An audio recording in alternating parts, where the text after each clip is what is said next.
హరే కృష్ణ దండప్రణామాలు అందరి భక్తులకి స్వాగతం. ఈరోజు మన శ్రీమద్ భాగవతం చర్చలోకి.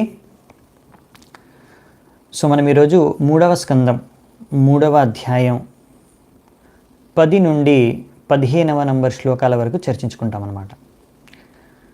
సో దానికన్నా ముందు మనం మంగళాచరణ చేసుకుందామంట. ఓం అజ్ఞానతిమిరాంధస్య జ్ఞానాంజనాశలాకయా చక్షోరున్మిలితం యేన తస్మై శ్రీగురవే నమః. శ్రీచైతన్యమనోభీష్టం స్థాపితం యేన భూతలే స్వయం రూపః కదా మह्यं దదాతి స్వపదాంతికం. వందేహం శ్రీగురూన్ శ్రీయుతాపదకమలం శ్రీగురూన్ వైష్ణవాంశ్చ శ్రీరూపం సాగ్రజాతం सहगण रघुनाथान्वितां तं सजीवं साद्वैतं सावधूतं परिजनसहितं कृष्णचैतन्यदेवं श्रीराधाकृष्णपादान् सहगणललिता श्रीविशाखान्वितांश्च नमा ॐ विष्णुपादाय कृष्णप्रेष्ठाय भूतले श्रीमते भक्तिवेदान्तस्वामिनिति नामिने. नमस्ते सारस्वते देवे गौरवाणी प्रचारिणे निर्विशेषः शून्यवादी पाश्चात्यदेशतारिणे. नमो महावदन्याय कृष्णप्रेमप्रदायते कृष्णाय कृष्णचैतन्यानामिने गौरत्विषे नमः. हे कृष्ण करुणा सिन्धु दीनबन्धो जगत्पते गोपेश गोपिकान्त राधाकान्त नमोस्तुते. तप्तकाञ्चन गौराङ्गी राधे वृन्दावनेश्वरी वृषभानुसुते देवी प्रणमामि हरिप्रिये. नीलाचलनिवासाय नित्याय परमात्मने बलभद्रसुभद्राभ्यां जगन्नाथाय ते नमः. वाञ्छाकल्पतरुभ्यश्च कृपासिन्धुभ्येव च पतितानां पावनेभ्यो वैष्णवेभ्यो नमो नमः. जय श्रीकृष्ण चैतन्य प्रभु नित्यानन्द श्री अद्वैत गदाधर श्रीवासादि गौरभक्तवृन्द. हरे कृष्णा कृष्ण कृष्ण हरे हरे हरे राम राम राम हरे हरे. హరే కృష్ణ. సో ఈరోజు 10వ శ్లోకం నుంచి ఆరంభిద్దామంట. సో నేను నిన్న కొద్దిగా హెక్టిక్ ఉండే మనకి షెడ్యూలు. నేను 3 ప్లేసెస్ కవర్ చేశాను ఈవినింగ్ క్లాస్ తర్వాత. నాకు టైం దొరకలేదనమాట మనకు లింక్ క్రియేట్ చేయడానికి. అందుకే నేను రేపు పొద్దున్నే క్లాస్కి జస్ట్ కొద్దిగా ముందు లింక్ క్రియేట్ చేసి పెట్టాను మన దీంట్లో. అందుకే మరి అందరికీ చూసుకున్నారో లేదో ఇప్పటివరకు మెసేజ్, పర్వాలేదు. సో మీ అందరికీ బాగా అనిపించింది నిన్న యాత్ర. నేను ట్రై చేశాను ఎక్స్పెరిమెంటల్గా, చూద్దాం అలా వీలైతే ఫ్యూచర్లో మళ్ళీ చేస్తాను ఒకవేళ మీకు నచ్చితే. లేకపోతే మనం ఇంకా ఏదైనా ట్రై చేయొచ్చు. ఓకే, మీరు ఒకసారి నాకు ఫీడ్బ్యాక్ ఇవ్వచ్చు తర్వాత, మేబీ ఎప్పుడైనా సరే ఇన్ బిట్వీన్. ఆల్సో మీరు వాట్సాప్లో కూడా పెట్టచ్చు. మీకు నిన్న చేసిన విధంగా లైవ్ ఓకేనా, లేకపోతే నేను ముందే రికార్డ్ చేసేసి ఎడిట్ చేసేసి ప్రాపర్గా పెట్టడం ధామ్ దర్శన్ది, అది బెటర్గా ఉంటుందా? ఎందుకంటే లైవ్లోకి ఒకసారి మీకు ఆ సమయం కుదరకపోవచ్చు, ఇంకా ఆ సమయంలోకి ఒకసారి మనకు అక్కడ దర్శనం కలగకపోవచ్చు, అలాంటి ఇవి ఉంటాయి కాబట్టి కనుక ప్రాబ్లమ్స్ ఉంటాయి కనుక. సో మీరు చెప్పండి మీ ఒపీనియన్ ఒకసారి నాకు వాట్సాప్లో కూడా పెట్టచ్చు తర్వాత అయినా. సో మళ్ళీ మీకు ఏమైనా ఇలాంటి ఇంట్రెస్ట్ ఉంటే కూడా మీరు వ్యక్తం చేయొచ్చు. సో ఈరోజు మనం 10వ శ్లోకం నుంచి స్టార్ట్ చేద్దామంట.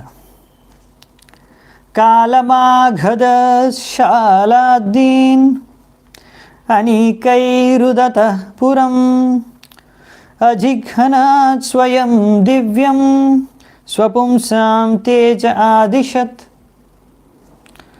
సో ఇక్కడ ఏం చెప్తున్నారంటే, ఇప్పుడు కృష్ణుడు మథురకు వచ్చేసాడు, విద్యాభ్యాసం అయిపోయింది, వివాహం అయిపోయింది. ఇప్పుడు మథురను చాలా రకరకాల అసుర ప్రవృత్తి గల రాజులు ఆక్రమణ చేయడానికి ప్రయత్నించినప్పుడు కొంతమందిని అయితే కృష్ణుడు వధించాడు అనుకోండి. కానీ కొంతమంది అసుర రాజులు అలా ఆక్రమించినప్పుడు యుద్ధం చేస్తున్నప్పుడు యుద్ధ భూమి నుంచి భయపడినట్టుగా నటిస్తూ పారిపోయాడంట కృష్ణుడు. అలా ఏ రాజులతో జరిగింది అంటే కాల యవ్వన, ఇంకొకరు ఇక్కడ చెప్పింది ఏంటంటే మగధ రాజు, ఇంకా షల్వ. సో ఇలా మథురను ఆక్రమించినప్పుడు ఆ సమయంలో భగవంతుడు స్వయంగా వారిని చంపకుండా తన పార్షదులు లేకపోతే తన బంధువులు తన శుద్ధ భక్తుల మాధ్యంతో వారిని వధింపించేశాడనమాట. సో ఎందుకు అంటే ఇక్కడ ఏమి ఇచ్చారంటే స్వపుంసాం తేజ ఆదిశత్, స్వపుంసాం తన వాళ్ళకి తను శక్తిని ప్రసాదించి వాళ్ళ మాధ్యంతో వాళ్ళ యొక్క కీర్తిని పెంచడానికి అలా వారి ద్వారా చంపించి వారికి ఆ శ్రేయని ఇచ్చారనమాట. ఆ క్రెడిట్ వాళ్ళకి ఇచ్చేశారు. అందులో భగవంతుడికి ఇంకా ఆనందం కలుగుతుందన్నమాట. తద్వారా అంటే తన భక్తులు విజయం సాధించాలని, తన భక్తులు విజయాన్ని రుచి చూడాలి అని, అలాగే తన భక్తుల యొక్క కీర్తి ఈ యొక్క ప్రపంచంలో పెరగాలి అని, అలా చాలాసార్లు భగవంతుడు తను స్వయంగా చేయకుండా కొన్ని కార్యాలు తన భక్తుల మాధ్యంతో చేయిస్తారనమాట. ఎలాగైతే ఒక తండ్రి కానీ తల్లి కానీ తన సంతానం వారు బాగా ఉన్నతి చెందాలి, వారు కూడా కీర్తివంతులు అవ్వాలి, లేకపోతే వారు కూడా ఒక విజయాన్ని సాధించాలి అని ఒక్కొక్కసారి వాళ్ళు చేయగలిగినా కానీ వాళ్ళు చేయకుండా వారి యొక్క పిల్లలకి చేయడానికి ఛాన్స్ ఇస్తారు, లేకపోతే అవకాశం ఇస్తారు, వాళ్ళకి ఆ యొక్క శ్రేయం దక్కాలి అని. ఎందుకంటే వాళ్ళ ఆనందం వాళ్ళలో వీళ్ళ ఆనందం కూడా ఉందన్నమాట. అలాగే మనం ఈరోజు చూడబోయే విషయంలో అది కూడా ఒకటి ఉందన్నమాట. ఎలా భగవంతుడు ఇంకా భక్తుల యొక్క ఆదరణ ప్రధానం ఉంటుంది, భగవంతుడు తన శుద్ధ భక్తులకి కృప అనేది ప్రసాదిస్తాడు.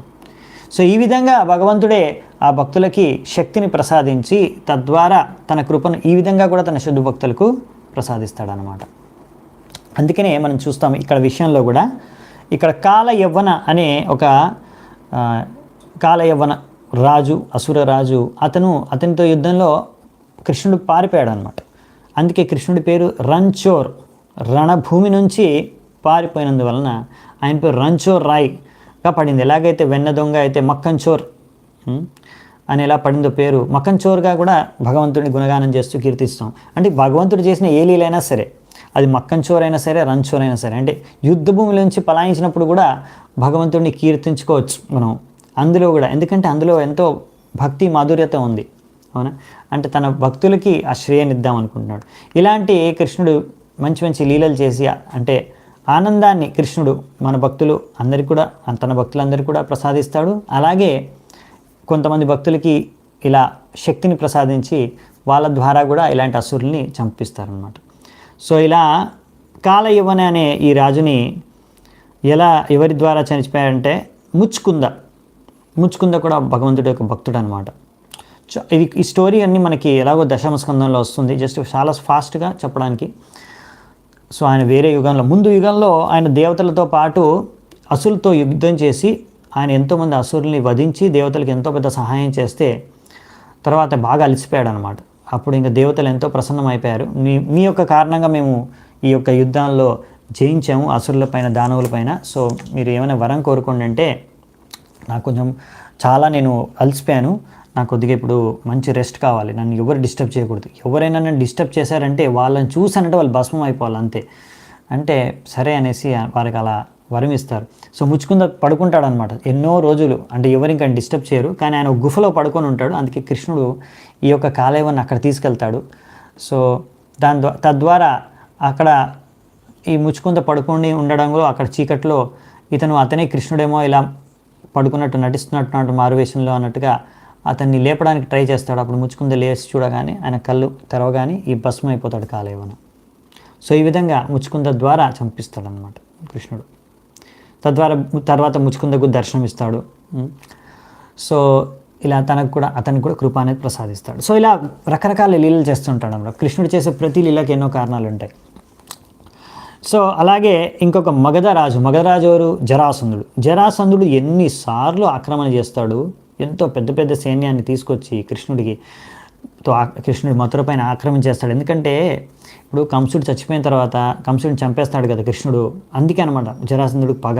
అదేంటి జరాసంధుడికి కృష్ణుడి మీద ఎందుకు పగ చంపాలని ఎందుకు అనుకుంటున్నాడు కృష్ణుడిని అంటే, ఇప్పుడు కంసుడు ఎవరు? జరాసంధుడి యొక్క అల్లుడు. కంసుడి భార్యలు ఇంకా ఏడ్చుకుంటూ వెళ్ళిపోతారు తండ్రి దగ్గరికి, ఈ కృష్ణుడు వచ్చి చంపేశాడు కంసుడిని సో నా కూతుర్లందరినీ విధవలుగా చేసేసాడు అనేసి, నా అల్లుడిని చంపేశాడు కంసుడిని అనేసి ఇప్పుడు జరాసంధుడు ఎలాగైనా కృష్ణుడిని చంపేయాలని ప్రతీకారం తీర్చుకోవాలని ఆయన ఆయన అటువంటి మగధ రాజు. సో ఆయన అన్ని రకరకాల సేనల్ని తీసుకొచ్చేసి పెద్ద సేనతో ఆక్రమణ చేసేవాడు కృష్ణుడి. కానీ కృష్ణుడు మొత్తం సేన అన్నిటినీ చంపేసి ఒంటి చేతితో ఇతను ఒక్కడిగా చేసి వదిలి పంపించేసేవాడు రిటర్న్. అలా ప్రతిసారి చేసేవాడు. కానీ ఒకసారి మాత్రం కృష్ణుడు కూడా, కృష్ణ బలరాములు ఇద్దరు అక్కడ నుంచి పలాయించి ఒక పెద్ద పర్వతం నుంచి దూకేసి తప్పించుకుంటారు అనమాట. వీళ్ళు ఏం చేస్తారు, దాన్ని పర్వతాన్ని అంతా అగ్గంటిచ్చేసి చచ్చిపోయాడు అనుకుంటారు కృష్ణుడు. కానీ కృష్ణుడు చనిపోడు. సో అలా తప్పించుకుంటారు అనమాట కృష్ణుడు. సో అందుకే ఇలా రంచోర్ రాయ్ అని పేరు ఉంది మన కృష్ణుడికి. మళ్ళీ జరాసంధుడు ఎలా చచ్చిపోతాడు అంటే మరి కృష్ణుడు తన యొక్క భక్తుడైన భీమసేనుడి ద్వారా. అవునా, భీమసేనుడికి కూడా మళ్ళీ జరాసంధుడిని చంపడానికి సహాయం చేసింది కృష్ణుడే. అవునా. సో ఈ విధంగా కృష్ణుడు తన భక్తుల మాధ్యంతో కొన్ని కార్యాలు చేస్తూ వారికి క్రెడిట్ ఇస్తారు. ఇప్పుడు చూస్తే మీరు భీమసేనుడు అలా హిడంబి రాక్షసిని, మరియు జరాసంధం అనే పెద్ద రాజుని, చాలా శక్తివంతమైన రాజు, అలాగే ఇంకా రకరకాల శక్తివంతమైన అసురుల్ని, రాజుల్ని భీముడు ఈ 100 మంది దుర్యోధను యొక్క ధృతరాష్ట్రుడు యొక్క పుత్రుల్ని, ఇలా ఎంతోమందిని ఆయన చంపుతాడు. ఇదంతా కృష్ణుడు అలా తన భక్తులకి ఆ శక్తిని ప్రసాదిస్తాడు. అలాగే మనం అర్జునుడి చూస్తాం కదా, కురుక్షేత్ర యుద్ధ రణభూమిలో ఆ కురుక్షేత్ర యుద్ధాన్ని ఆయోజన చేసింది కృష్ణుడే. కృష్ణుడు ఒక్కరిని కూడా అందులో చంపడు. అవునా, కృష్ణుడు ఒక్కరిని కూడా అందులో చంపడు. కృష్ణుడు తన భక్తుడైన సఖా భక్తోసిమే సఖా చేతి. సో అర్జునుడి మాధ్యంతో ఈ యొక్క యుద్ధంలో ఎంతోమంది చనిపోతారు. మరియు తద్వారా ఈ యొక్క శ్రేయం, క్రెడిట్ అంతా అర్జునుడికి దక్కే విధంగా చేస్తాడు. అర్జునుడిని హీరో చేస్తాడు. అవును, అర్జునుడు భీముడి వీళ్ళని హీరో చేస్తాడు. అందుకే అర్జునుడు అంటాడు, నిమిత్త మాత్రం భవసవ్య సాచిన్. నువ్వు నిమిత్త మాత్రమయ్యి యుద్ధం చేయ అర్జున, వీరందరూ చనిపోతారు, తథ్యం ఇది. ఎందుకంటే నేను ఆల్రెడీ ఫిక్స్ చేస్తాను ఈ విషయాన్ని. కానీ ఇప్పుడు ఎవరో ఒకరు దాన్ని ఎగ్జిక్యూట్ చేయాలి. నువ్వు చేస్తే నీ క్రెడిట్ వస్తుందని, నీ క్రెడిట్ ఇవ్వాలని నాకు ఇష్టం, నువ్వు చేయాలని నాకు ఇష్టం, నీ ద్వారా చేయిద్దాం అనుకుంటున్నాను. సో నువ్వు చెయ్యి అంతే. సో ఈ విధంగా కృష్ణుడు అర్జునుడిని రక్షిస్తూ అర్జునుడికి మార్గదర్శన చేస్తూ ఉపదేశం కూడా చేస్తారు. గీతోపదేశం చేసి, ఆయన గీతోపదేశం ఏంటి, నువ్వు యుద్ధం చేయి, నీ ధర్మాన్ని నిర్వర్తించు, తద్వారా క్షత్రియ ధర్మాన్ని నిర్వర్తిస్తూ నన్ను సంతృప్తిపరచు. ఆ విధంగా అక్కడ కృష్ణుడు తన శుద్ధ భక్తుడైన అర్జునుడికి శక్తిని ప్రసాదించి ఆయనకి శ్రేయాన్ని ఇస్తాడనమాట. ఇది భగవంతుడు కృష్ణుడి యొక్క కృప. ఈ విధంగా కూడా శుద్ధ భక్తుల మీద ఉంటుంది. సో నెక్స్ట్ 11వ శ్లోకం చూద్దామంట. శంబరం ద్వివిధం బాణం మురం బల్వలం ఏవచ అన్యాంశ దంతవక్రాదీన్ అవధీత్ కాంశ్చ ఘాతయత్. సో నెక్స్ట్ ఏం చెప్తున్నారంటే, ఇంకా రాజులు ఉన్నారు కొంతమంది, అసురులు రాజులు. ఎవరు అంటే శంబర, ద్వివిధ, బాణ, ముర, బల్వల, దంతవక్ర, ఇంకా అలా చాలామంది అసురులు రాజులు. వీళ్ళందరినీ కూడా కృష్ణుడు కొంతమందిని స్వయంగా చంపాడు, ఇంకా కొంతమందిని బలరాముడి ద్వారా, ఇంకా కొంతమంది తన భక్తులు, ఇంకా శ్రేయోభిలాషులు, ఇంకా పార్షదుల ద్వారా కృష్ణుడు ఇలాంటి అసురుల్ని, రాజుల్ని, మిగతా వాళ్ళని వధింపచేశాడు. సో ఈ విధంగా ఎంతో మంది అసురుల్ని వధింపచేశాడు. తర్వాత ఈ యొక్క కురుక్షేత్ర యుద్ధాన్ని కూడా ఆయోజన చేశాడు. అవునా, అత తే భ్రాతృపుత్రాణం పక్షయోపతితాన్ నృపాన్ చచాల భూకురుక్షేత్రం ఏషామాపతతాం బలైః. సో ఇప్పుడు ఏం చెప్తున్నారంటే అక్కడ మన ఉద్ధవుడు, ఓ విదురా, ఈ యొక్క ధరతి పైన ఎప్పుడైతే భారం అనేది పెరిగిపోయిందో, వీరందరూ చాలామంది క్షత్రియులు వాళ్ళ బలగాలు పెరిగిపోయి వారి సేనల ద్వారా వాళ్ళ శక్తిని ప్రదర్శించుకోవడానికి ఎన్నో రకరకాల కార్యాలు చేస్తూ, యుద్ధాలు చేస్తూ, అత్యాచారాలు చేస్తూ వారి యొక్క ఆగడాలు ఎప్పుడైతే పెరిగిపోయాయో తద్వారా భూమి కంపించిపోతుంది. వాళ్ళు చేసే కార్యాలకి వాళ్ళు తిరుగుతున్నారు ఆ కార్యాల కోసం, క్షత్రియులు సేనలు తీసుకొని పెద్ద ఎత్తున. సో తద్వారా ఇలా ఇది ఒక వీళ్ళు భారీగా అయిపోయారు, భారీ పడిపోయారు, వీళ్ళు భారం అయిపోయారు పృథ్వీదేవికి. సో వారి భారాన్ని తగ్గించడానికి ఈ కురుక్షేత్ర యుద్ధం అనే దీన్ని ఆయోజన చేస్తే అక్కడ అందరూ చేరుకున్నారు ఒక చోటికి. ఇప్పుడు ఒక్కొక్కరిని వధించడం కన్నా మాస్ స్కేల్ అనమాట, ఒకటేసారి అందరినీ వన్ షాట్లో ఫినిష్ చేసేయాలి ఇలాంటి వారందరినీ, ఎవరైతే పృథ్వీకి ఇంకా భారీగా అయిపోయారనేసి.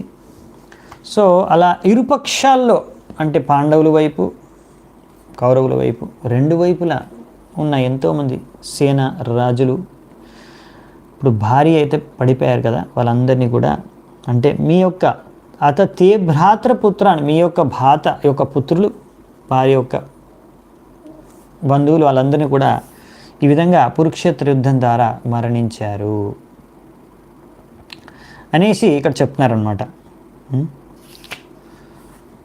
సో అలా కురుక్షేత్ర యుద్ధం అయ్యింది. కురుక్షేత్ర యుద్ధం మొత్తం 18 రోజులు అయింది. 18 రోజుల్లో 18 అక్షోణి సేన అంతమంది చనిపోయారు అనమాట. సో ఇంకా దీని గురించి చర్చించుకుందామంట. సో ఇలా కురుక్షేత్ర యుద్ధంలో అంతిమ సమయంలో ఇంకా అటువైపు కౌరవుల వైపు ఆయన దానికి లీడర్ అయిన అధిపతి అయిన ముఖ్యమైన వ్యక్తి, ఈ యుద్ధానికి కారణమైన ముఖ్యమైన వ్యక్తి దుర్యోధనుడు. ఇప్పుడు దుర్యోధనుడుతో భీముడితో యుద్ధం జరుగుతుంది మనకు తెలిసిందే. అలా భీముడికి దుర్యోధనుడికి యుద్ధం జరిగిన సమయంలో కృష్ణుడి సూచన మేరకే భీముడు దుర్యోధనుడి యొక్క తొడని విరిచేస్తాడు, గదతో కొట్టి ప్రహారం చేసి. సో అలా తొడ విరిగి వెన్నుపుక విరిగి అక్కడ ఇంకా దుర్యోధనుడు ఆ రణభూమి మీద పడి ఉంటాడు. ఇంకా మృత్యువు ఆసన్నమైందంటే ఇంకా దగ్గరలోనే ఉంది మృత్యుకి, ఇంకొక సేపట్లో మృతి చెందుతాడు. అలాంటి సమయంలో ఎంతో దుస్థితి, ఇప్పుడు ఆ స్థితి వర్ణిస్తున్నారు నెక్స్ట్, ఎందుకు అలాంటి స్థితికి వచ్చాడని. సకర్ణ దుశ్శాసన సౌబలానాం కుమంత్రపాకేన హత క్రియాయుషం సుయోధనం సానుచరం శయానం భగ్నోరుమూర్వ్యాం ననందపాశ్యాం. భగవంతుడు కృష్ణుడు ఇలాంటి పరిస్థితి దుస్థితి చూసి దుర్యోధనుడు అన్ని ఐశ్వర్యాలు కోల్పోయి, తన సేననంతా కోల్పోయి, తన బంధువులంతా కోల్పోయి, అందరూ మృతి చెందారు. తన శ్రేయోభిలాషులందరూ యుద్ధంలో ఓడిపోయి ఇప్పుడు అక్కడ తన తొడ విరిగి అక్కడ మృత్యువు ఇప్పుడు ఆసనం అవ్వబోతుంది. అలాంటి సమయంలో ఎంతో దుఃఖంలో దుస్థితిలో అక్కడ మునిగి అక్కడ రణభూమిలో పడి ఉన్న అతని దేహాన్ని అతను ఇంకా అంటే పరిస్థితిలో చూసి భగ్నోరు మూర్వ్యాం తొడ విరిగి పడి ఉన్నాడు అక్కడ. ఊరు అంటే తొడ. న ఆనంద పశ్యాన్ ఏ ఆనందము కలగలేదంటారు కృష్ణుడికి. అంటే కృష్ణుడు ఏదో ఎవరైనా చనిపోతే ఆయనకేం ఆనందం కలగదు. ఆ విషయం మనం అర్థం చేసుకోవాలి. చాలామంది ఈ ప్రశ్న అడుగుతారు, అదేంటి ఇది కృష్ణుడు భగవంతుడైతే ఈ కురుక్షేత్ర యుద్ధాన్ని ఎందుకు ఆపలేదు, దీన్ని ఎందుకు కురుక్షేత్ర యుద్ధాన్ని ఈ కృష్ణుడే ఆయోజన చేశాడు, చంపింది అర్జునుడైనా లేకపోతే ఇంకెవరైనా కొట్టుకొని చచ్చింది, దానికి కారణం అంతా కృష్ణుడే, ఎందుకంటే కృష్ణుడు భగవంతుడు, ఆయన ఆపగలడు, ఆయనే అదంతా చేశాడు, ఎందుకు అలా చేశాడు, కృష్ణుడు దయ లేదా కృష్ణుడికి, అలా అలా చాలామంది చాలా విషయాలు అంటూ ఉంటారన్నమాట. కానీ ఇక్కడ మనము అర్థం చేసుకోవాల్సిన విషయం ఏంటంటే కృష్ణుడికి ఏం సరదా కాదు వాళ్ళందరినీ చంపాలని, కృష్ణుడికి ఏమి ఆనందం కలగదు వాళ్ళు చచ్చిపోతే. ఇప్పుడు దుర్యోధనుడి పరిస్థితి చూసి కృష్ణుడు బాధపడుతున్నాడు ఒక విధంగా చెప్పాలంటే, ఆయనకేం ఆనందం కలగట్లేదు అని చెప్తున్నారు ఇక్కడ. ఎందుకు అలాంటి పరిస్థితి వచ్చింది దుర్యోధనుడికి, ఎందుకు ఇక్కడ రాశారు అదే సకర్ణ దుశ్శాసన సౌబలానాం కుమంత్ర. కుమంత్ర అంటే ఏంటి, ఇల్ అడ్వైస్. కుమంత్ర పాకేన, కుమంత్ర పాకేన అంటే వారిచ్చిన ఆలోచనలు లేకపోతే అడ్వైస్ ఏమంటాం, సూచనలు, ఇల్ అడ్వైస్.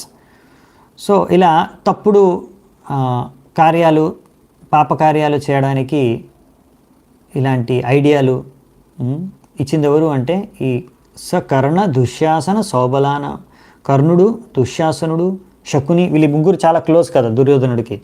సో వీళ్ళు ముగ్గురే ఎక్కువ ఇలాంటి సలహాలు ఇచ్చింది, ఇలా చంపొచ్చు, అలా చంపొచ్చు, ఇలాంటి పాపం చేయి, అలాంటి పాపం చేయి. అవునా, ఇంకా చెప్పాలంటే సలహాలన్నీ ఇచ్చింది. Thank you. సో ఇప్పుడు ద్రౌపది వస్త్రాహరణ ఎవరు చేశాడు? దుశ్శాసనుడు. ఆ సలహా ఇచ్చింది ఎవరు? కర్ణుడు. సో ఇలాంటివన్నీ సలహాలు ఇవ్వడం, ఎలా పాపాలు చేయాలి, ఇంకా అధార్మిక కార్యాలు చేయడానికి వాళ్ళ సలహాల మేరకి దాన్ని పాటించాడు. కృష్ణుడు చెప్పిన సలహాలు, కృష్ణుడు చెప్పిన సూచనలు, కృష్ణుడు చెప్పిన ఆదేశాలని స్వీకరించలేదు దుర్యోధనుడు. అవునా? అందుకే ఇలాంటి దుస్థితి కలిగింది అని ఇక్కడ రాశారు. అదే కృష్ణుడు చూస్తున్నాడు, నేను చెప్తే వినలేదు, వీళ్ళు చెప్పావు, కర్ణుడు చెప్పింది, దుశ్శాసనుడు చెప్పింది, శకుని చెప్పింది, వాళ్ళ ముగ్గురు చచ్చే వరకున్నారు. ఇప్పుడు నీకన్నా ముందే చనిపోయారు ముందు యుద్ధంలో. వాళ్ళు నేనే ఎక్కడ బతికించుకోగలిగారు? చూడు ఇప్పుడు నీ పరిస్థితి ఏంటి, ఎంత చెప్పినా వినిపించుకోలేదే అనేసి బాధపడుతున్నాడు కృష్ణుడు ఇక్కడ.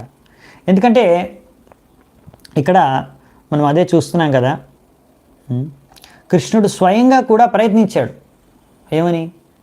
అసలు ఈ యుద్ధం జరగకూడదనేసి చెప్పాలంటే కృష్ణుడే ప్రయత్నించింది. ఇంకా అంత ఆయన చేసినంత ప్రయత్నం ఇంకెవరు చేయలేదు చెప్పాలంటే. ఎవరైనా అంటే మనకి కృష్ణుడు యుద్ధాన్ని ఆయోజన చేశాడు అంటే ఇక్కడ ఏంటంటే అది కృష్ణుడు ధర్మానుసారంగా ధర్మాన్ని స్థాపించడానికి వచ్చాడు. సో ధర్మాన్ని స్థాపించడానికి యుద్ధం కలగకుండా, యుద్ధం చేయకుండా ధర్మాన్ని స్థాపించడానికి ప్రయత్నించారు. దానికి కృష్ణుడు ఎప్పుడూ ఫోర్స్ చేయరు. ఒక జీవిని ఆయన ఎప్పుడు బలవంత పెట్టడు, నువ్వు ధర్మాన్ని పాటించాలి అని. ఆయన సూచిస్తారు, బోధన ఇస్తారు, శిక్షణ ఇస్తారు. కానీ ఒక వ్యక్తి సూచనలు, బోధనలు, సలహాలు, శిక్షణలు వినకపోతే అప్పుడు ఏం చేస్తారంటే, ఇప్పుడు ఒక తల్లిదండ్రులు ఉంటారు, వాళ్ళ పిల్లలకి బాగా నచ్చ చెప్తున్నారు, ఇది మంచిది, ఇది మంచి పని, ఇది చేయాలి, ఇది చేయకూడదు, ఇది తప్పు అని. ఎంత నచ్చ చెప్పినా, ఎంత ట్రైనింగ్ ఇచ్చినా, ఎంత విద్యను ప్రసాదం చేసినా, ఎంత సంస్కారం ఇచ్చినా, తర్వాత అయినా కానీ వాడు తప్పు పని చేస్తూ ఉంటే ఇంకా దండించాల్సి వస్తుంది. అవునా? వాళ్ళు దండించడం ద్వారా అప్పుడు ఆ బాబు, ఆ పిల్లాడో పాపనో ఏడుస్తుంది. అవునా? వాళ్ళ పిల్లల్ని ఏడుస్తుంటే చూడి అలా బాధపడడం చూసి అప్పుడు అలా దండించడం ద్వారా తల్లిదండ్రులకి ఏం ఆనందం కలగదు. ఆనందం కలుగుతుందా? కలగదు. వాళ్ళకి ఏమనిపిస్తుంది, ఏం చేయను మరి, ఇప్పుడు ఇంకా కొట్టక తప్పలేదు, దాన్ని దండించక తప్పలేదు, ఎందుకంటే మరి ఎంత చెప్పినా వినిపించుకోలేదు. మరి అతను మేలు కోరే దండన అనేది విధించారు తల్లిదండ్రులు. అలాగే ఇక్కడ కూడా ఈ యొక్క దుర్యోధనుడు మేలు కోరే కృష్ణుడు కూడా ఇక్కడ ఇప్పుడు ఈ విధంగా దండన విధించవలసి వచ్చింది. ఎందుకంటే ధర్మాన్ని స్థాపించాలి. ఎందుకంటే ఇప్పుడు అలా యుద్ధం కలగకుండా వదిలేస్తే సరిపోతుంది కదండి అంటే, వదిలేస్తే సరిపోతుందంటే ఏం సరిపోతుంది? అక్కడ దుర్యోధనుడు ఆల్రెడీ ఎన్నో అత్యాచారాలు మొదలుపెట్టేశాడు. సో ఆయన యొక్క రాష్ట్రంలో ఆయన ఎన్ని అఘాయిత్యాలు, ఎన్ని అత్యాచారాలు చేస్తాడు. తద్వారా ఇంకా అందరూ అధర్మ పథంలో వెళ్తే మరి ఈ యొక్క లక్ష్యం ఏంటి? ఈ భౌతిక ప్రపంచాన్ని సృష్టించింది ఎందుకు భగవంతుడు? మనకు మనిషి శరీరాన్ని ఇచ్చింది ఎందుకు భగవంతుడు? అధర్మాన్ని పాటించడానికా, పాపాలు చేయడానికా? కాదు కదా. మనం సరైన ధర్మాన్ని పాటించి భగవద్ధామానికి వెళ్ళడానికి.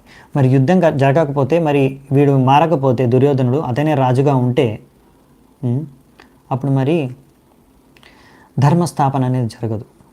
అందుకనే ధర్మ సంస్థాపనార్థాయ సంభవామి యుగే యుగే, ధర్మ సంస్థాపన కోసం వచ్చాడు కనుక సో దుష్టులను శిక్షించవలసి వస్తుందన్నమాట ఇక్కడ కృష్ణుడికి. అందుకే ఇలాంటి ఆయన కృష్ణుడు వచ్చాడు. కృష్ణుడు అక్కడికి శాంతిదూతకు వచ్చినప్పుడు, ఎందుకంటే ప్రయత్నిస్తాడు ఆయన, ప్రతి క్షణం ప్రయత్నిస్తాడు. ప్రతి అవసరం, ఎక్కడ అవకాశం వస్తే అక్కడ సరైన మార్గదర్శనం చేయడానికి ప్రతి జీవికి ప్రయత్నిస్తాడు. ఇప్పుడు అర్జునుడు, పాండవుల గొప్పతనం ఏంటంటే వాళ్ళు చెప్పిన మాట విన్నారు అంతే, వీళ్ళు చెప్పిన మాట వినలేదు. దుర్యోధనుడికి చెప్పాడు, దుర్యోధనుడికి చెప్పడానికే కదా శాంతిదూతగా వచ్చింది. అప్పుడు శాంతిదూత అయ్యి ఇక్కడ హస్తినాపురంకి వస్తే అప్పుడు ఈ విదురుడు కలిశాడు కృష్ణుడిని. విదురుడు అంటాడు కృష్ణుడికి, కృష్ణ నువ్వు ఎందుకు వచ్చావు ఇక్కడికి? ఏం లాభం నువ్వు వచ్చి? నువ్వేమనుకుంటున్నావు? నువ్వు చెప్పడం వల్ల ఈ దుర్యోధనుడు వింటాడా? వీడు వినే రకం కాదు. చిన్నప్పటి నుంచి చూస్తున్నాము వీడిని. ధర్మాన్ని పాటించడు, పెద్దల మాటలు గౌరవించడు, సరైన పథాన్ని ఎలాగో పాటించడు. సో నువ్వు చెప్పే సూచనలు అతను వినడు, ఇంకా నిన్ను అవమానిస్తాడు. అందుకే నాకు అవన్నీ చూడాలనుకోవట్లేదు నేను. అందుకే ఇది మీరు చేసే ప్రయత్నం అంత ఫలించదు, వ్యర్థం అవ్వచ్చు మీ సమయము, ఈ ప్రయత్నం అని విదురుడు చెప్తాడు కృష్ణుడికి. ఇది వేస్ట్, మీరు అంటే రేపు ఇప్పుడు అసెంబ్లీలో మీరు ఈ యొక్క శాంతి అంటే యుద్ధం కాకుండా ఉండడానికి ప్రయత్నం ఏదైతే చేస్తున్నారో అది ఫలించదు అని. ఆయన కృష్ణుడు అంటాడు, నా ప్రయత్నం నేను చేస్తాను, పురుషార్థం దాని ప్రకారం నేను చేస్తాను, దైవం ప్రకారం దైవ నిర్ణయం ఏదంటే అదే జరుగుతుంది. కానీ మన పురుషార్థం మాత్రం మనం చేయాలి. మనం సరైన పద్ధతి, సరైన సూచన మనం చేయాలి. వినకపోతే తర్వాత జరిగేది ఎలాగో జరుగుతుంది, కానీ కనీసం మన డ్యూటీ అయితే మనం చేయాలి.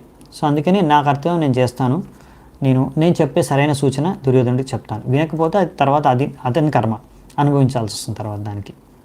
అలాగే ఎప్పుడైతే కర్ణుడు నేను యుద్ధం చేయను, భీష్ముడు చచ్చిపోయే వరకు నేను యుద్ధం చేయను, ఎందుకంటే ఆయనకు ఏదో అవమానం జరిగింది భీష్ముడి ద్వారా అని, సో నేను యుద్ధం చేయకుండా అలాగే కూర్చొని ఉంటానంటే కృష్ణుడు అనుకుంటాడు, సరే ఇప్పుడు ఎలాగో కర్ణుడు చెప్తున్నాడు కదా యుద్ధము చేయననేసి, వెళ్ళి అడుగుతాడు, సరే కర్ణ నువ్వు ఎలాగో యుద్ధం చేయకుండా కూర్చుంటున్నా అంటావు కదా, ఆ భీష్ముడు ఎప్పుడు చచ్చిపోతాడో తెలియదు మనకి, ఆయనకి ఇచ్చామృతు, సరే ఆయన చచ్చిపోయినప్పుడు తర్వాత నువ్వు యుద్ధం చేద్దులే కౌరవుల తరఫున, అప్పటి వరకు నువ్వు పాండవుల తరఫున యుద్ధం చేద్దులే అంటాడు.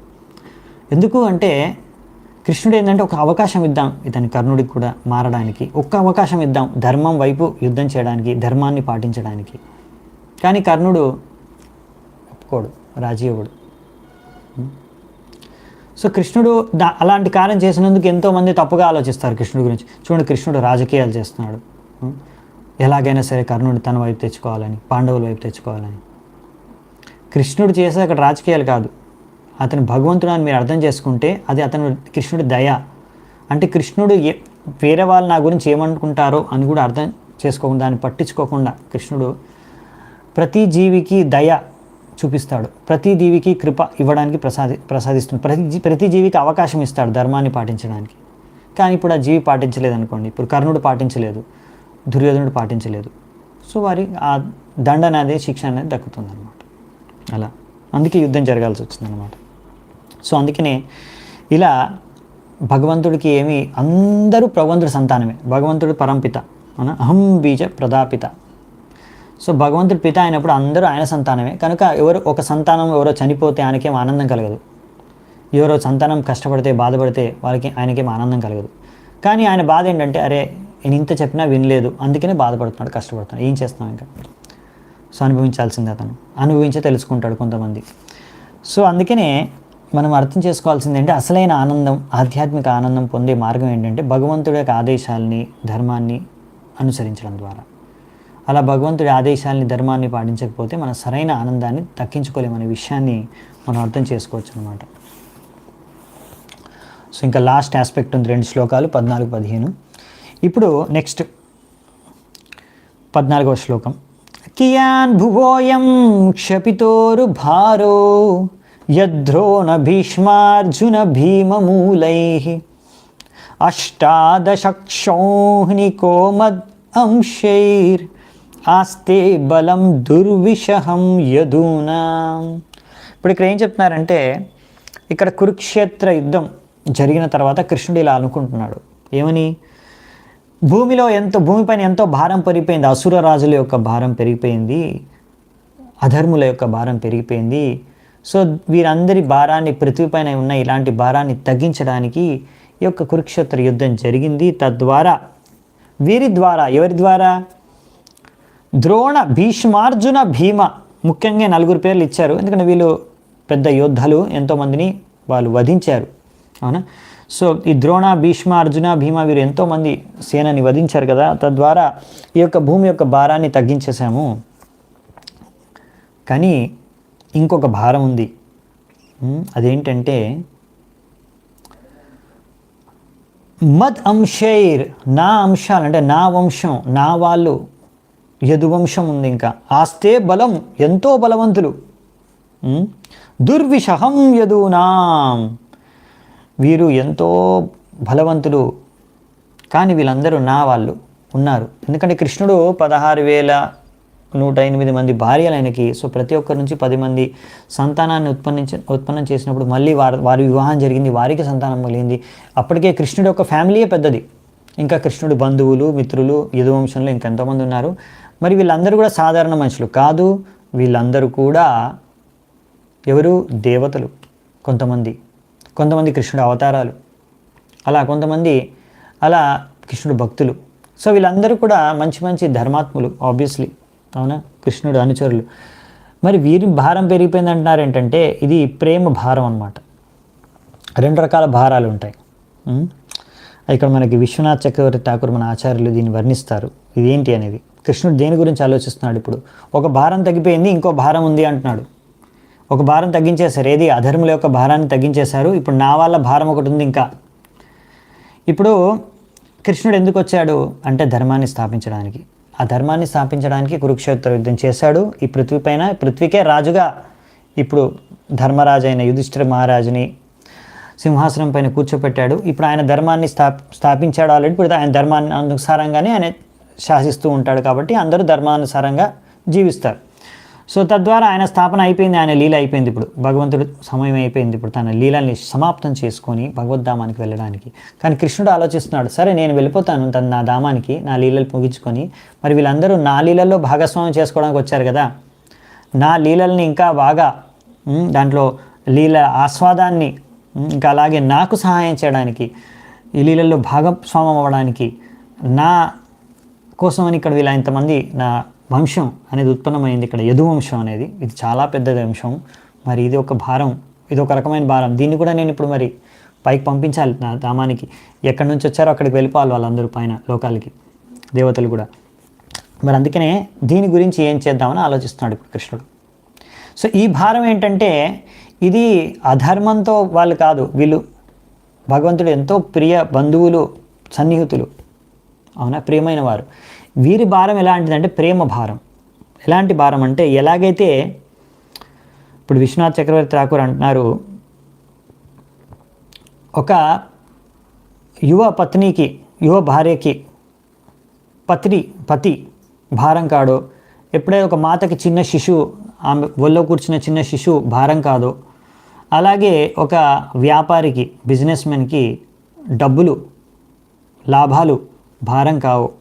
అలాగే అంటే ఇప్పుడు ఒక తల్లి ఒళ్ళో శిశువు కూర్చుంటే కొంచెం భారమే కదా, కానీ అలాగనే ఆ భారము ఉన్న అది ప్రేమ ఉందన్నమాట. ఆ భారం అలాగని మీరు శిశువుని చంపేస్తే భారం తగ్గించుకొని, అలాగే అది దాని దుఃఖాన్ని అది ఇంకా దుఃఖాన్ని కలిగిస్తుంది అమ్మకి. అలాగే ఒక వ్యాపారి ఉన్నాడు అనుకోండి, ఆయన ఇంత డబ్బులు వచ్చేస్తున్నాయి అంటే అది భారం పెరిగిపోతున్నట్టు ఒక విధంగా. ఎందుకంటే ఆయన అంత డబ్బులు, వ్యాపారి ఎంత లాభం వస్తే అంత ఆనందపడతాడు, అవునా, ఎంత లాభం వచ్చినా ఆనందపడతాడు వ్యాపారి, బిజినెస్ మ్యాన్. అలాంటి భారం అనేది ప్రేమ భారం అనమాట. అలాగనేసి మరి లాస్లో ఉండండి మీ భారం తగ్గిపోతుందంటే లాస్లో అంటే ఆ దుఃఖానికి గురి చేస్తుంది కదా బిజినెస్ మ్యాన్కి. అలాగే అందుకే ఇప్పుడు కృష్ణుడు అనుకుంటున్నాడు, మరి వీళ్ళు భారం పెరిగిపోయిందంటే ఇప్పుడు పృథ్వీ పైన, ఇప్పుడు పృథ్వీకి దుఃఖం కలుగుతుంది వీళ్ళు వెళ్ళిపోతే. కృష్ణుడు వెళ్ళిపోతే కూడా దుఃఖం కలుగుతుంది ఇప్పుడు భూమికి. ఆ దుఃఖాన్ని భూమిదేవి వ్యక్తం చేస్తుంది ముందు కూడా, తర్వాత కూడా చూస్తాం మళ్ళీ. సో భూదేవికి భారం, అసలైన భారం ఎవరు అంటే ఎవరైతే అధర్ములు ఉంటారో, ధర్మాన్ని పాటించరో వారి ద్వారా పృథ్వీకి భారం అనేది పెరిగిపోతుంది. అంతేగాని ఏదో సంతానం పెరిగిపోతే, లేకపోతే పాపులేషన్ పెరిగిపోతే, సంతతి పెరిగిపోతే తద్వారా భూమికి ఎప్పుడు భారం పెరగదు. ఎటువంటి సంతతి అనేది ముఖ్యం. ఒకవేళ అధర్ములు పెరిగిపోతే, ధర్మజ్ఞాని అయితే, కృష్ణుడిని ఆదేశాలను పాటించిన వారు పెరిగిపోతే, పాటించని వారు పెరిగిపోతే అప్పుడు భూమికి భారం పెరిగిపోతుంది అన్నమాట. అది కొంతమంది అంటారు కదా, ఇక్కడ ప్రభుపాల ద్వారా అంటున్నారు, కొంతమంది అనుకుంటారు, అరే ఇప్పుడు పాపులేషన్ పెరిగిపోతుంది, సంతతి పెరిగిపోతే మరి ఎలా మరి అందరికీ సరైన ఆహారం దొరకదేమో, ఉండడానికి స్థలం ఉండదేమో అనేసి మరి ఎలా ఉండేది, ఎలా బతికేది, అందుకనే పాపులేషన్ కంట్రోల్ చేయాలి. సో ప్రభుపాల వారు అంటున్నారు, అలాంటి సమస్య ఏం లేదు, మన పృథ్వీకి ఆ కెపాసిటీ ఉంది. ఆహారం గురించి మీరు ఇంత ఆలోచిస్తున్నారు, ఓన్లీ మనిషి కోసమే కదా ఆలోచించేది మీరు. ఇప్పుడు మీరు అన్ని జీవరాశులు ఉన్నాయి ఇక్కడ, ఎన్నో పశువులు, పక్షులు, అవునా, ఎన్నో రకరకాల జంతువులు. సో ఇప్పుడు మీరు అన్ని జీవరాశుల్ని ఒక లెక్కేస్తే 100% అనుకుంటే, ఇప్పుడు అందులో మీరు మానవులు ఎంత శాతం అంటే ఒక 5% ఉండొచ్చు, 5% ఉండొచ్చు మానవులు. మిగతా రాశులు, జీవరాశులన్నీ ఇంకా మిగతా 95%. మరి వాటన్నిటికీ మీరు అరేంజ్మెంట్ చేస్తున్నారా ఆహారం గురించి ఉండడానికి? ప్రతిరోజు పక్షి తన ఆహారాన్ని అది వెతుక్కుంటుంది, దాన్ని దొరికిపోతుంది. అది ఏ పిహెచ్డీలు, ఏ ఇంజనీరింగ్, ఏ మెడిసిన్, ఏ లాయర్, ఏది ఏ ప్రొఫెషన్, ఏ జాబ్ ఏం చేయట్లేదు.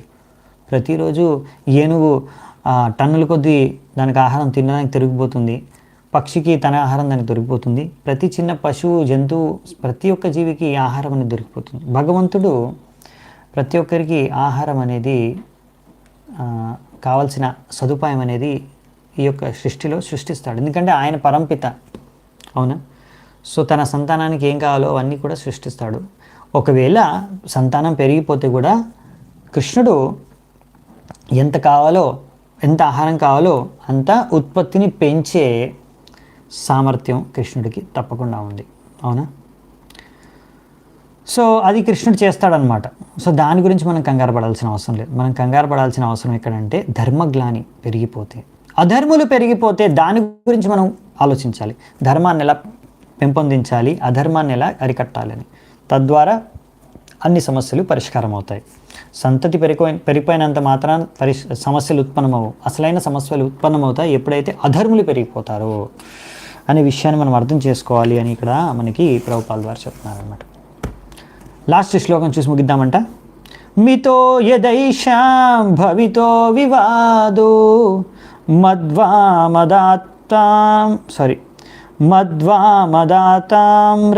విలోచనానాం నైషాం వదోపాయ ఇయానతోన్యో మయ్యుద్యతేంతర్దదతే స్వయం స్మ. ఇంకేం చెప్తున్నారండి ఇక్కడ? సో ఇలా ఎప్పుడైతే ఇలాంటి వ్యక్తులు ఇక్కడ ఏం చెప్తున్నారంటే, ఎప్పుడైతే మరి ఇలా యదువంశం అనేది ఎలా మరి తిరిగి ఈ యొక్క పృథ్వీ నుంచి వాళ్ళ లోకాలకు వెళ్ళిపోవాలి అంటే, వీరిని సంహరించే శక్తి ఎవరికి లేదు. వీళ్ళు చాలా పవర్ఫుల్. వీళ్ళందరూ నా వాళ్ళు, వీళ్ళందరూ ధర్మాత్ములు. సో నేను ఇప్పుడు ఒక లీల చేయాల్సి వస్తుంది. ఆ లీలలో ఏంటంటే, వీరు ఒకరినొకరే ఉన్మత్తంలో మధుని సేవించి ఉన్మత్తంలో ఒకరినొకరే కొట్టుకొని, వాళ్ళకి తెలియకుండానే అలాంటి పరిస్థితుల్లో వాళ్ళు ఒకరినొకరు చంపుకొని ఆ విధంగా మృతి చెంది ఈ యొక్క పృథ్వీ నుంచి వాళ్ళు అదృశ్యమైపోయి వాళ్ళ లోకాలకు వెళ్ళిపోతారు పైన. ఇదంతా ఎప్పుడు జరుగుతుంది అని ఇంకా ఆలోచిస్తున్నాడు కృష్ణుడు మనసులో.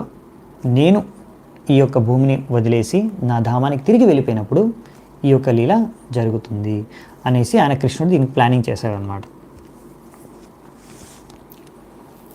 సో చూడండి, ఇలాంటి లీలల్లో పాల్గొనడానికి ఎవరికి ఇష్టం ఉండదు, అవునా? ఒకరినొకరు కొట్టుకోవడం, ఫ్యామిలీ మెంబర్స్ని. కానీ ఇక్కడ కృష్ణుడు ఇలాంటి లీల ఆయోజన చేశాడు. దాంట్లో భాగస్వామ్యం చేసుకుంటున్నారు ఆయన యొక్క శుద్ధ భక్తులు. ఈ శుద్ధ భక్తుల యొక్క ఒక గొప్పతనం ఏంటంటే, భగవంతుడు ఎలా వాళ్ళ ద్వారా ఏ రకాల లీలలు, ఎలాంటి లీలలు చేయించాలనుకున్నా వాళ్ళు సంసిద్ధంగా ఉంటారన్నమాట. వాళ్ళు అనుకోరు, ఇలాంటి లీలలో నేను పాల్గొను, నాకు ఇష్టం లేదు, నాకు నచ్చదు, ఇది నాకు ఇలా నచ్చుతుంది, ఇలా చేయాలనుకుంటున్నాను, నాకు ఎవరికి ఇది, నా ఇచ్చ ఇది, నా ఇష్టం ఇది, నా లైఫ్ నా ఇష్టం, అలా అన్నమాట. సపరేట్ ఇచ్చ కోరిక అనేది శుద్ధ భక్తులకి ఇంకా వేరే ఉండదు. శుద్ధ భక్తులది ఏంటంటే, భగవంతుడు ఇచ్చ ఏందో వాళ్ళ ఇచ్ఛానుసారంగా, భగవంతుడి యొక్క ఇచ్ఛానుసారంగా ఏం కావాలంటే భగవంతుడికి మేము ఎలా మాట్లాడితే, ఎలా కూర్చుంటే, ఎలా లీలలు చేస్తే, ఏ కార్యాలు చేస్తే భగవంతుడికి నచ్చుతుంది, భగవంతుడి సంతృప్తి చెందుతాడు, భగవంతుడికి ఆనందం కలుగుతుంది, భగవంతుడి లీలల్లో ఎలాంటి పాత్ర మేము పోషిస్తే భగవంతుడికి అవసరం, భగవంతుడు మమ్మల్ని ఏ పాత్ర పోషించాలని కావాలనుకుంటే అలాంటి పాత్ర పోషించడానికి మేము సంసిద్ధం. ఎందుకంటే మా యొక్క ఆనందం ఏంటి? భగవంతుడికి ఆనందం కలిగించడం, సంతృప్తి కలిగించడం. అందుకే వాళ్ళందరూ కూడా ఇక్కడికి వచ్చారనమాట, ఈ లీలల్లో భాగస్వామ్యం చేసుకోవడానికి, భగవంతుడి లీలల్లో. ఇప్పుడు భగవంతుడి లీలలు సమాప్తం చేసుకొని వెళ్ళిపోతున్నాడు. సో వీళ్ళని కూడా ఇప్పుడు తీసుకెళ్ళడానికి పైకి ఇలాంటి ఆయోజన చేశాడు. వీళ్ళు దీనికి సంసిద్ధంగా ఉన్నారు. ఇది శుద్ధ భక్తుల యొక్క లక్షణం అన్నమాట. అంటే భగవంతుడి యొక్క లీలల్లో భాగస్వామ్యం అవ్వడానికి, ఎలాంటి కార్యాలైనా, ఎలాంటి లీలల్లో అయినా పాల్గొనడానికి, భగవంతుడిని సంతృప్తిపరచడానికి ఎల్లప్పుడూ సంసిద్ధంగా ఉంటారన్నమాట. సో అది అలా అన్నమాట. అందుకని భగవంతుడికి వాళ్ళు అందరు శుద్ధ భక్తులు అనేవారు మంచిగా కోఆపరేషన్ చేస్తారు. అందుకే భగవంతుడి యొక్క లీలలు అంత బాగా ఉంటాయన్నమాట. సో ఇక్కడ మనం ముగిద్దాం ఈరోజు యొక్క చర్చ విషయం. శ్రీల ప్రభుపాద్ की जय, ग्रंथराज श्रीमद् भागवतम की जय, समवेत गौर भक्त वृंद की जय, निताय गौर सीतानाथ प्रेमानंदे हरि हरि बोल.